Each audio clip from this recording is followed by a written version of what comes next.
Assalamualaikum warahmatullahi wabarakatuh. Perkenalkan, nama saya Muhammad Syukron. Saya adalah ketua dari tim Edukasi Tech, yang mana pada kesempatan kali ini saya akan menjelaskan beberapa hal terkait dengan mesin mini CNC ini. Oke, seperti yang kita ketahui bahwa banyak pengrajin yang bergerak di bidang kayu, kulit, dan kain, mereka masih menggunakan teknologi konvensional. Cara memotongnya pun mereka masih konvensional menggunakan tangan, dan hal tersebut memiliki banyak poin minusnya ya, mempunyai banyak kelemahan. Salah satunya adalah tingkat kepresisian, sehingga kalau kita melihat hasil mereka secara sekilas rapi, tapi kalau dilihat secara detail maka akan ada perbedaan antara satu produk dengan produk yang lain, meskipun itu produk yang sama. Nah, dengan menggunakan mesin CNC ini diharapkan produk yang mereka buat itu hasilnya presisi, sehingga nilai jualnya itu bisa lebih tinggi ya. Seperti itu. Kalau presisi kan ngelihatnya enak ya, enak dipandang gitu, sehingga lebih menarik konsumen untuk membeli.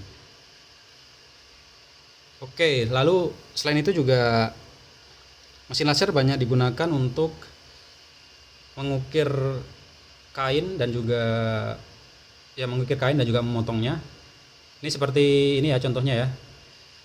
Ini adalah hasil dari potongan bukan laser. Bisa kita lihat hasilnya secara sekilas memang rapi, tapi kalau dilihat secara detail ini kurang presisi, kurang simetris. Bisa dilihat nih, antara kiri dan kanan ini kurang simetris. Berbeda dengan ini antara kiri dan kanan simetris, bisa dilihat ya, karena menggunakan laser. Dan kalau digunakan juga lebih nyaman. Ini kenapa nggak nyaman ya? Salah satunya di sini masih ada serabut-serabutnya gitu. Tapi kalau ini itu nggak ada serabutnya, ya, karena serabutnya itu akan terbakar oleh cahaya laser. Seperti itu. Nah, untuk cara kerja penggunaannya sangat simpel sekali. Yang pertama, ini ada komputer ya, yang mana nanti desainnya kita desain di sini, lalu kita menggunakan software, kita eksekusi programnya ke tempat pemrosesan ini. Di sini ini tutupnya ya. Di sini saya menggunakan Arduino Uno dan juga driver motor stepper. Lalu dari sini nanti dihubungkan melalui kabel data ini ke mesin CNC ini. Dan mesin CNC ini yang akan mengeksekusi medianya. Oke, lalu dieksekusi seperti itu ya.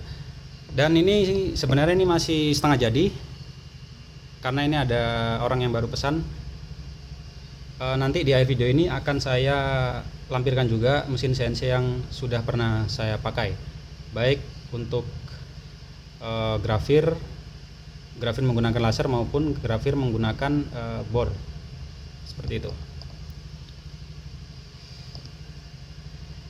Ya, ini sehingga ini masih 80% ini ya selesai, sehingga hasilnya masih kurang maksimal, seperti itu.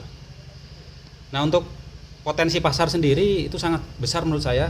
Sejauh ini kami sudah menjual kurang lebih 50 produk. Dan untuk UKM yang seperti yang kita ketahui ya, bahwa untuk UMKM di Indonesia ini sangat banyak sekali pasarnya, sangat besar sekali pasarnya. Karena tempat-tempat seperti di Bali ya, tempat-tempat wisata seperti di Bali, di Lombok, lalu di Jepara, itu kan mereka hampir setiap hari ya, ketika kondisi normal itu selalu membuat kerajinan kayak gitu, terutama yang berbahan kayu. Nah, selain itu juga untuk pasar yang lain adalah para siswa dan mahasiswa, yang mana mereka itu biasanya ada praktikum untuk mengoperasikan mesin CNC. Ini yang saya maksud adalah sekolah menengah kejuruan dan juga mahasiswa teknik, baik teknik informatika, elektro maupun mesin. Nah, itu sangat besar sekali potensi pasarnya.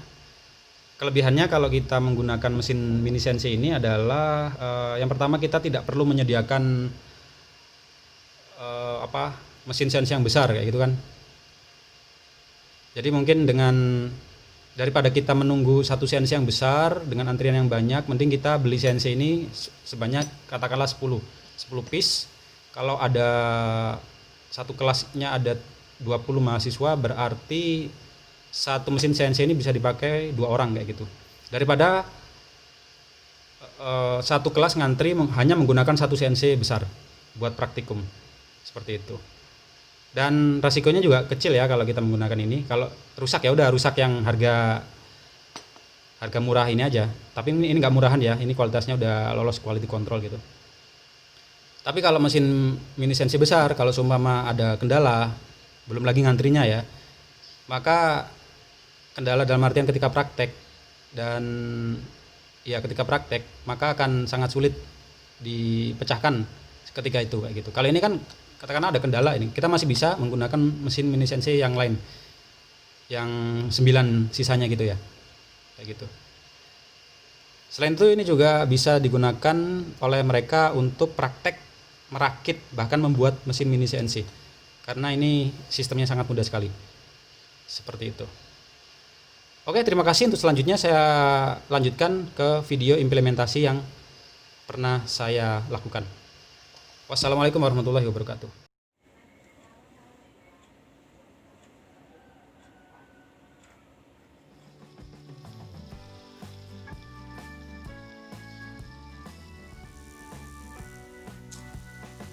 Oke, ini nampaknya udah selesai. Ya, ini bisa diaplikasikan bukan hanya di kertas tapi juga di permukaan lain yang penting datar, seperti permukaan akrilik, triplek, kayu atau sejenisnya. Seperti itu. Oke, terima kasih. Wassalamualaikum warahmatullahi wabarakatuh.